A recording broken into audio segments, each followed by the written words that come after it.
আজকে সন্ধ্যাবেলা রেডি হয়ে যাচ্ছি পুজোর শপিং করতে। আর রাস্তায় বেরিয়ে যখন এই ব্যানারগুলো চোখে পড়ছে তখন মনে হচ্ছে না পুজো সত্যিই চলে এসছে।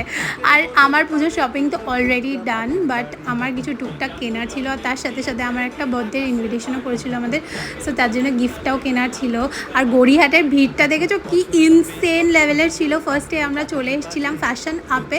এখান থেকে অরিজিৎ একটা হাফ প্যান্ট কিনবে আর তার সাথে সাথে গিফটটাও আমরা এখান থেকেই নিয়ে নেবো। আর আদ্রিত এখানে এসে কি দুষ্টুমিটাই না করছিল। আর আমি ততক্ষণ একটু কুর্তিগুলো দেখছিলাম। এখানকার কুর্তিগুলো কিন্তু বেশ সুন্দর আর খুব রিজনেবল রেটেই ছিল। আর তারপরেই আমরা এখান থেকে বেরিয়ে এই কিউট মিনি বিড়ালগুলোর সাথে দেখা হয়ে গেছিলো। ওরা খুব কিউট ছিল আর আদ্রিত ওদের দিকে তাকিয়েছিল।